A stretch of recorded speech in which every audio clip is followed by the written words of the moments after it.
I love hearing stories after local people come back to Hawaii from their Japan trip. Bruh, the food was so good. Hold the ground, no more trash. And everything was so cheap. And the most common thing I hear after they share all their wonderful experiences and their stories is, I can't wait to go back. Now it's been about a month since we've been back from Japan, and I think about it every single day. I think about when our next trip to Japan will be, which for us may be a while, maybe a couple years, we'll see. And sure, while I miss the Ono food and the fact that, yeah, no more rubbish on the ground, or whenever we go shopping in Japan, it feels like everything is 40% off. I think the real reason why I miss Japan so much is the orderliness of things. And it's taken me a while to figure out and to sort of think about this concept, and I'm hoping other people can relate as well. And it's more than just people following the rules and being nice.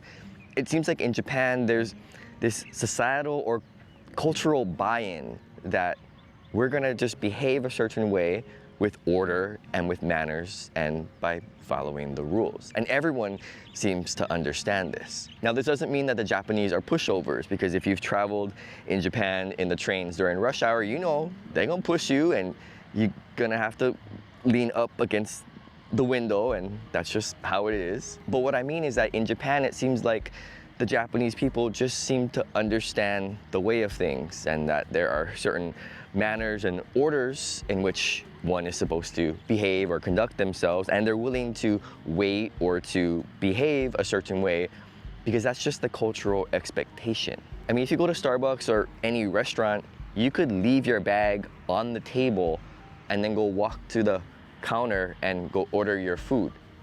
I would never do that in Hawaii.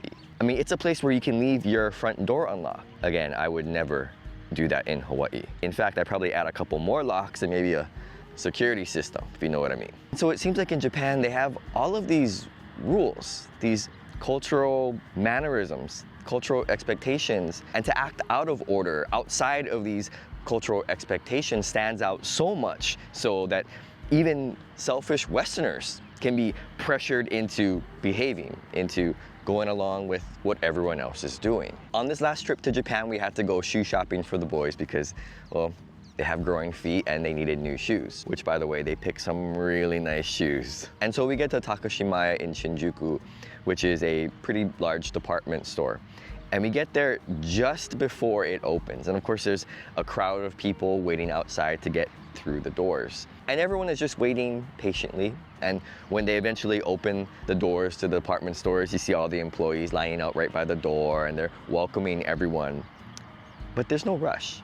There's nobody is running. Nobody is pushing to get into the store first. Everyone is just going in a nice, orderly fashion. And you know what? That calmness, it rubbed off on me, because I'm thinking to myself, hey, bro, we gotta get through this line because we're gonna get choked people at the elevator, and we got one stroller and a little kid, bro.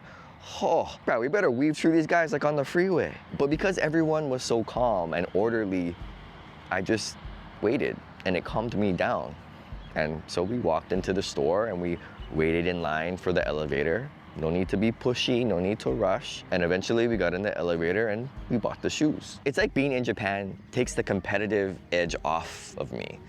Well, at least a little bit. I mean, I'm only human. But it does lower one's self-interest. And I think this works because the way the society is set up is that it's more about the group rather than the self. Now, the reason why I'm bringing this all up is because when I go to Japan, I notice this type of behavior. And I think the reason why I notice it so much is because I feel like Hawaii, we sort of used to have a version of this. Maybe not to the same extent, but I feel like we used to have certain cultural expectations where people would act a certain way. And the majority, super majority, most people would act this way. And so everyone would seemingly act this way. And what I mean by act this way, I'm talking about acting with kindness and generosity and patience. And you can call it aloha, whatever you can call it whatever you want, but those are the specific things that I remember, at least small kid time. And this applies to a lot of different things in life, I mean, you driving on the road, yeah, everybody knows it's like a zipper. You go every other and you let cars merge. Pretty simple. Hey, auntie, those bags kind of heavy. Hey, I'll help you carry them to your car. Bruh, no worries. And if you acting up and your parents aren't around, go get auntie and uncle that can tell you, hey, no act. And they're gonna tell your parents when your parents get home, and oh, bruh. But these days, these things don't seem to be happening as much. At least it doesn't seem like it's happening as much. I mean, take a look at the traffic. Oh, bruh. I think people are more concerned with trying to teach people certain lessons on the road than just trying to drive nicely. Oh, and auntie, you need help with something, bruh. Sorry, I stay looking at my phone, so I can't help you. And these days, it feels like you can't tell anyone anything in fear of a verbal reprimand of, don't tell me what to do. And it's sad that our kapuna and older generation seems to have less power through their words. I mean, sure, they get plenty money and they get all the houses, but yeah, can they speak up as much? Maybe not as much. And the point of this is not to say how bad things in Hawaii are. Rather, it's just to highlight that whenever we get to go to Japan, whenever I get to go to Japan, it's really nice to experience this type of culture, this type of societal buy-in, these cultural expectations that I feel like we used to have in Hawaii. That I get to be part of a culture that just seems to get it, and people just act like they're supposed to act, where you don't have to be so selfish or on guard so much, because there's this expectation that people are going to behave a certain way.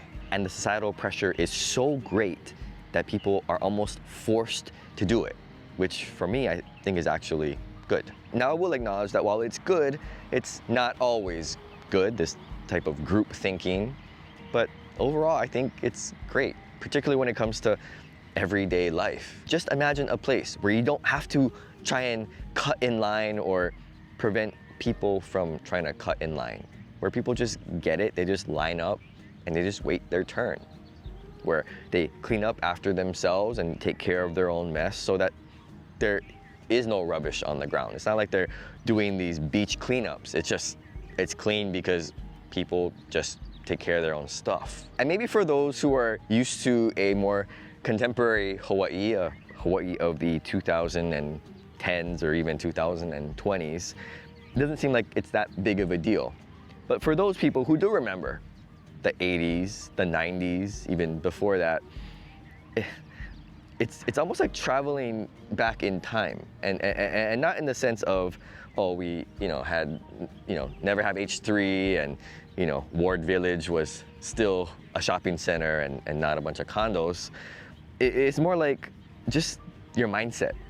It's like you get to go back to a time where you don't need to worry as much. And it gets me thinking that maybe in Hawaii we had a bigger Japanese influence than we thought. I mean, it's more than just rice and take off your slippers when you come in the house. Maybe what was brought over from Japan and ultimately adopted by a lot of people was that sort of mindset, that societal expectation, that cultural expectation that you behave a certain way because you just should. And people actually did it. I don't have to be so selfish.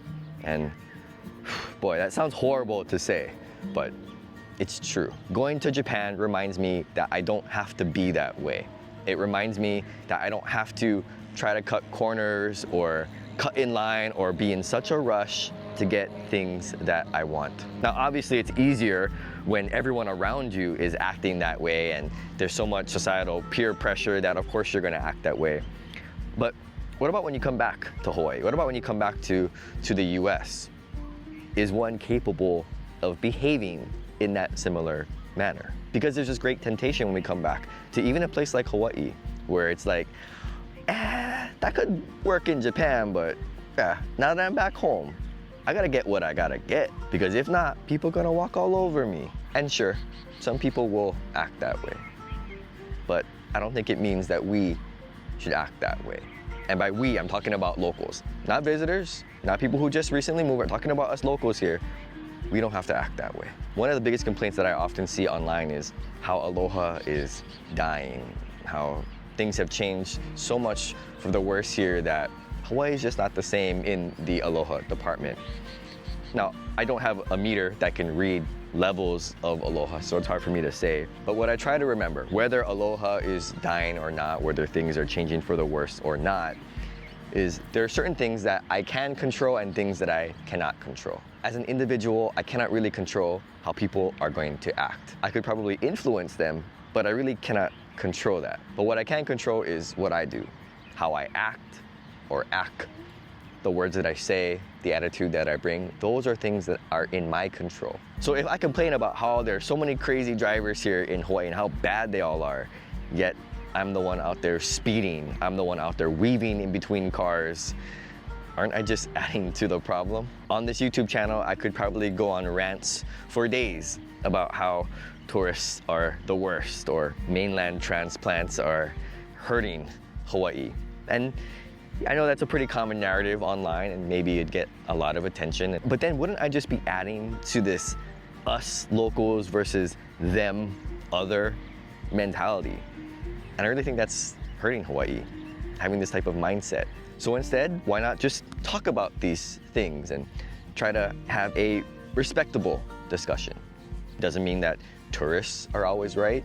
Doesn't mean that locals are always right. But what I've been trying to do is change that narrative, or at least have these discussions online so that the only narrative is not so tense, it's not so divisive. Where Hawaii isn't this place that is talked about so aggressively or marketed so romantically, and those are just the two extremes that are out there in existence. Because if you live here, then you know there's a lot of nuance. There's a lot in the middle that we can talk about in Hawaii, both good and bad, that Hawaii is a place that we can talk fondly of, even with conflict and disagreement. So let me know what you think in the comments below. Thanks for watching, and aloha.